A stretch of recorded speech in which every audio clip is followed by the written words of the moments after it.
La divine volonté, pas à pas, par Safia, petite épouse de l'Esprit Saint. La Reine du Ciel, dans le royaume de la volonté divine, à Luisa Picaretta. Prière quotidienne à la Reine Céleste. Au nom du Père qui m'a créé, et du Fils qui m'a racheté, et du Saint-Esprit qui me sanctifie. Amen. Fiat voluntas tua. Reine immaculée, ô céleste maman, en ce mois qui t'est consacré, je me place sur tes genoux maternels, m'abandonnant entre tes bras, comme ton enfant chéri, et te demandant avec véhémence la plus grande de toutes les grâces, celle que tu m'admettes à vivre dans le royaume de la divine volonté. Sainte Maman, toi qui es la reine de ce royaume, permets que j'y vive en tant que ton enfant. Que ce royaume soit rempli de tes enfants.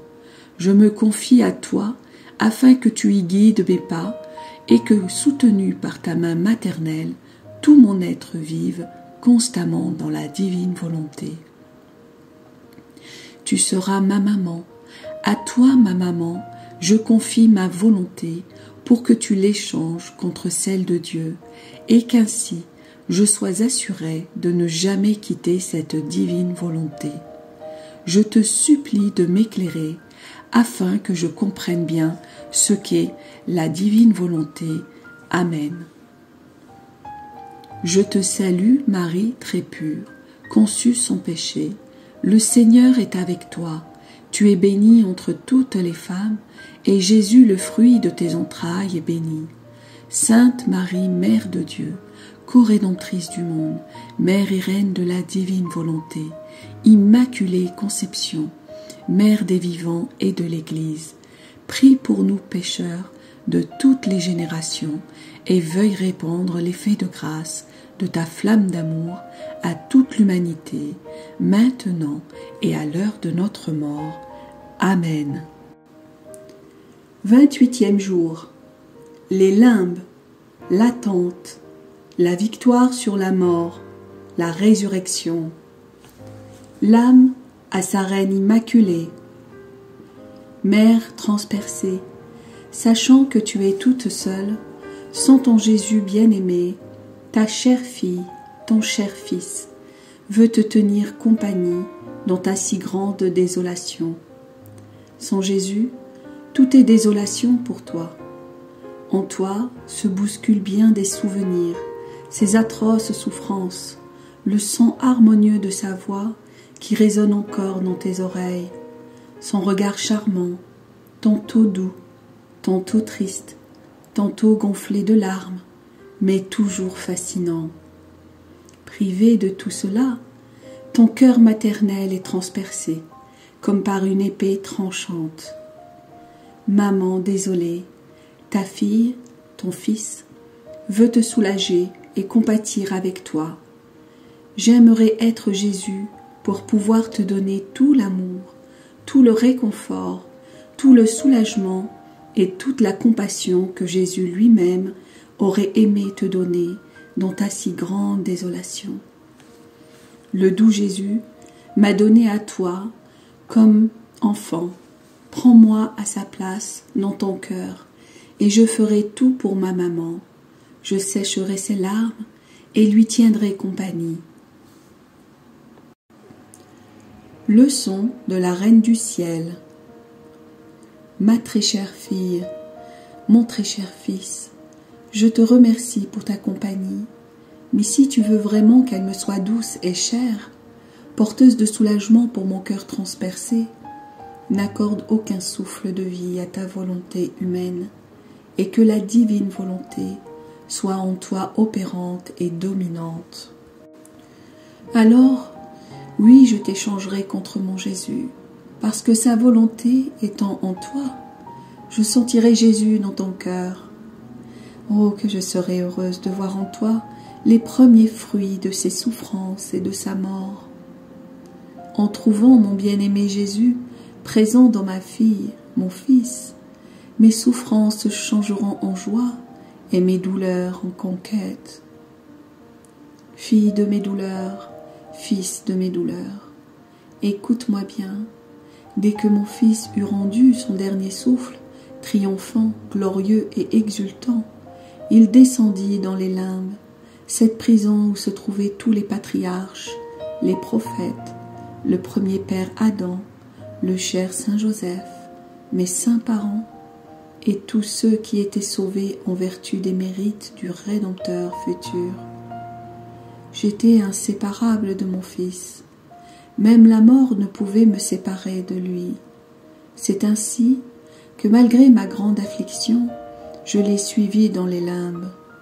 J'ai été spectatrice de la grande fête que cette multitude de gens firent à mon Fils, lui qui venait de tant souffrir et dont le premier geste après sa passion fut pour eux, pour les béatifier et les amener avec lui dans la gloire céleste. C'est ainsi que dès après sa mort, les conquêtes et la gloire commencèrent pour Jésus et pour tous ceux qui l'aimaient. Cela, chère fille, cher fils, illustre le fait que lorsque la créature donne la mort à sa volonté en l'unissant à celle de Dieu, les conquêtes commencent dans l'ordre divin, la gloire et la joie commencent, même au milieu des plus grandes souffrances. Pendant les 3 jours où mon fils était dans le tombeau, et alors que je le suivais sans cesse avec les yeux de mon âme, je sentais en moi une telle hâte qu'il ressuscite, et que dans l'ardeur de mon amour, je répétais sans cesse « Ressuscite ma gloire, ressuscite ma vie ». Mes désirs étaient si ardents et mes soupirs si enflammés que j'en étais littéralement consumé. Pendant que je vivais ces ardents désirs, je vis mon cher fils accompagné par cette grande multitude de gens quitter les limbes et se rendre au sépulcre. C'était l'aube du 3e jour. Comme toute la nature avait pleuré sur lui, elle était maintenant transportée de joie. Le soleil accéléra sa course pour être présent quand mon fils reviendrait de la mort. Mais quelle merveille! Avant de ressusciter, il montra à cette multitude de gens sa sainte humanité tout ensanglantée, blessée et défigurée, afin qu'ils voient ce à quoi elle avait été réduite par amour pour eux. Tous étaient bouleversés et en admiration devant ces excès d'amour et le grand prodige de la rédemption. Ma fille, mon fils, comme j'aurais désiré ta présence au moment de la résurrection de mon fils. Il était toute majesté. Sa divinité unie à son âme fit jaillir des mers de lumière et de beauté féerique, au point de remplir le ciel et terre.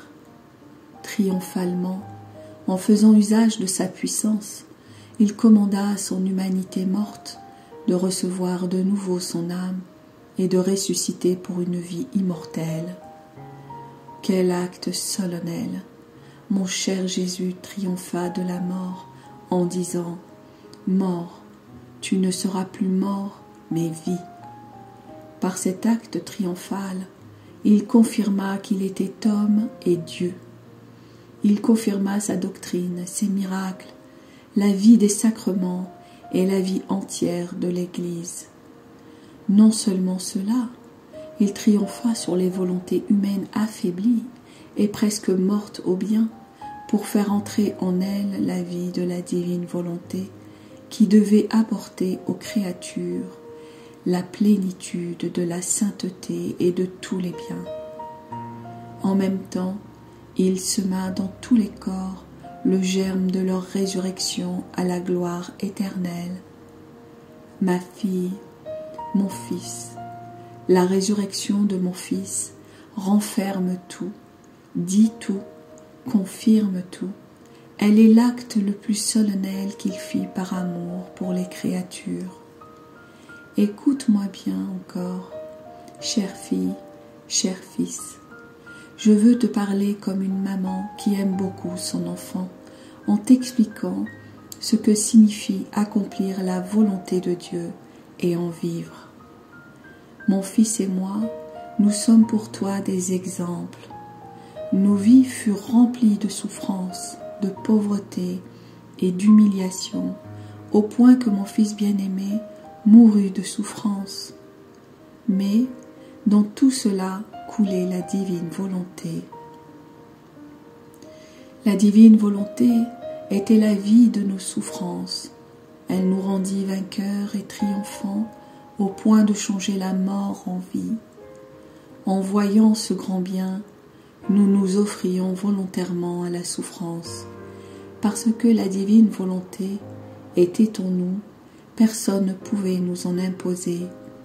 Souffrir était en notre pouvoir et nous appelions la souffrance comme la nourriture et le triomphe de la rédemption, afin de pouvoir apporter tous les biens au monde entier. Ma chère fille, mon cher fils, si ta vie était souffrance en comme centre la divine volonté, sois certaine que le doux Jésus t'emploiera avec tes souffrances pour donner aide, lumière et grâce à tout l'univers. Prends courage, parce que la volonté divine peut faire des choses grandioses partout où elle règne. En toutes circonstances, mire-toi en moi et en ton doux Jésus, et va de l'avant. L'âme à sa reine immaculée. Sainte Maman, si tu m'aides et me protèges sous ton manteau, en étant ma sentinelle céleste, je suis certaine que je pourrai convertir toutes mes souffrances en volonté de Dieu, et que je pourrai te suivre pas à pas dans les chemins infinis de la divine volonté. Le charme de ton amour maternel et ta puissance seront alors vainqueurs de ma volonté, laquelle tu échangeras contre la divine volonté. Par conséquent, ô ma mère, je me confie à toi et m'abandonne totalement entre tes bras maternels. Petite pratique. Pour m'honorer aujourd'hui, tu diras 7 fois, non pas ma volonté, mais celle de Dieu, en offrant tes souffrances pour obtenir la grâce de toujours accomplir la volonté de Dieu. Oraison jaculatoire. Ma maman chérie, par la résurrection de ton Fils, fais-moi ressusciter dans la divine volonté. Amen. Fiat voluntas tua.